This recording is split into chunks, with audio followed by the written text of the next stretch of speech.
guys, welcome back to my channel. About 2 years ago I made a baby bow sewing tutorial, and just in the past couple months I've gotten quite a few requests to show how to make different types of bows, specifically a pinwheel bow, so that's what today's video is going to be on. So if you're unfamiliar with what a pinwheel bow looks like, this is it. And basically it's just it just looks like a shorter, more condensed, thicker bow with these thick tails that are sewn at a diagonal, so it just kind of gives it that pinwheel shape. So just for comparison, this is my normal schoolgirl bow, and this is the pinwheel. So you can just see, even though they're probably the same length, this one just looks more square, more just thick, and this one's just more lean. So yeah, this is a super cute style, so I'm excited to show you guys how to make it. Okay, so if you watched my first video, and I'll link it down below if you haven't seen it yet, but all these steps are going to seem very familiar because it's essentially like the exact same thing as making this bow, just your dimensions of your strip of fabric are going to be a little different, and that's basically the only difference between the two. So I'm going to show you guys how to make this size, which I think is like a good medium sized bow. So obviously you can change the dimensions to make a smaller one, or you can change the dimensions to make it larger, but I'm just going to show you guys how to make a good, just medium-sized bow that I feel like looks good on pretty much any age. So yeah, these are the dimensions I'm going to use for this size. So if you want my dimensions, my strip of fabric, this is what I'm going to use. And I just have this one up to show you the comparison again. This is just my normal schoolgirl, and this is my pinwheel. So you can just see how it's quite a bit thicker. So these dimensions are about 14 inches long and 4 inches thick. So 14 by 4 for my pinwheel bow. So just cut out a strip of fabric, 14 by 4, if you want to follow mine. So all you're going to do is fold this in half with the back side facing up.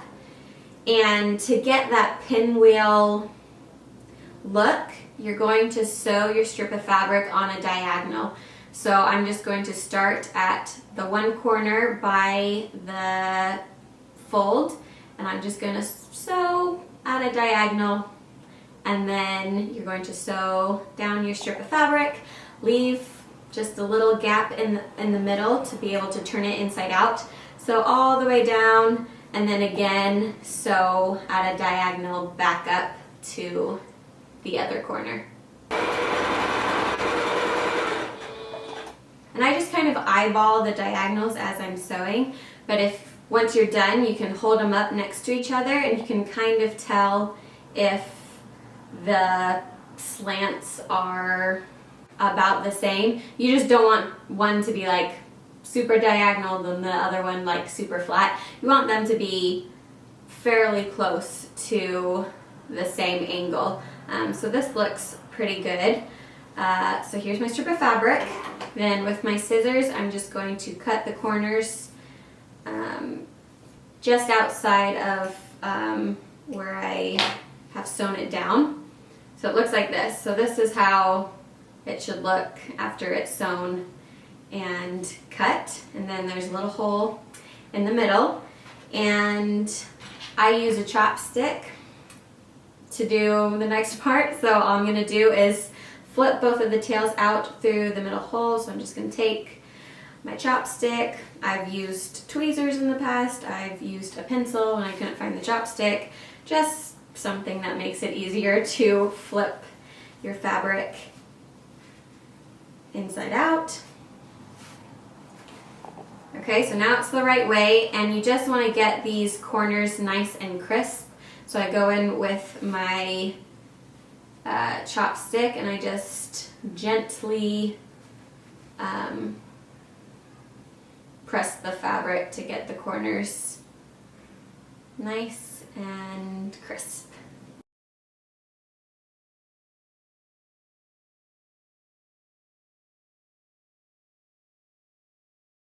Okay, so here's my fabric, all turned the right way, and all the fabric is nice and crisp on the edges. And now I'm just going to take my iron and iron it down because I think that makes the lines look nicer and cleaner and it gets the wrinkles out. So I'm gonna go do that really fast. I'll be right back.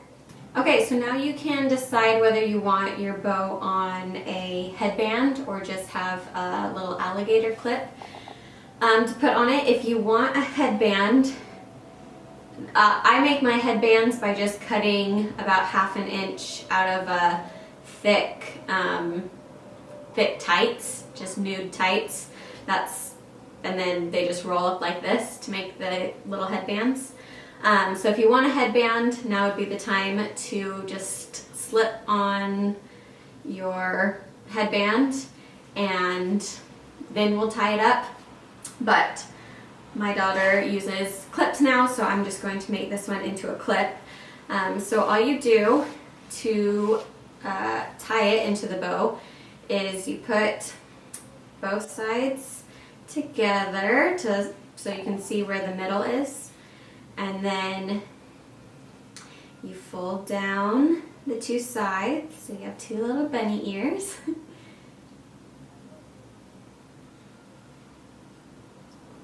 And then with the pinwheel bow, it's a little harder to tie it just because you're working with thicker fabric, but not a lot of space. So you just have to kind of be patient and take your time when you're doing this.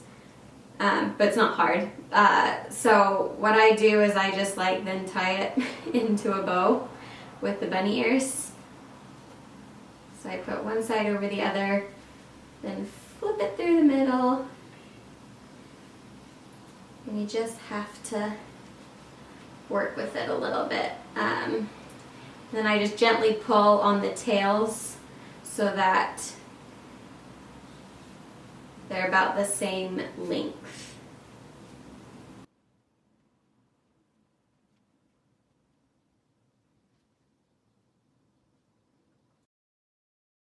Okay, so here is how it looks. And it depends on the type of fabric. If you get a lightweight cotton like this one, it'll be a little easier to work with. If you get anything thicker like a linen or corduroy, you're gonna have to adjust the dimensions a little bit, make it a little bit longer, I would say, just because it's kind of hard to work in just a tight space with a lot of fabric. But it turns out super cute because now you have kind of this square, compact little bow with the diagonal sides, so it looks like a pinwheel. So here's the two together that I've made, and I seriously love this style. It turns out so cute. So yeah, that is it. That is how you make the pinwheel. And then if you want to add a clip on the end, you just flip it to the back, stick a clip in the back, and you are good to go. They're so cute. So that is it for this video. I tried to make this one shorter than the last one, so if any steps seemed a little unclear, just leave a comment down below and I'll try to clear that up for you, and leave any requests for other types of bows, and give the video a thumbs up if you enjoyed this, and feel free to hit that subscribe button if you want to see more videos like this. Thank you so much for watching. I'll see you next time. Bye!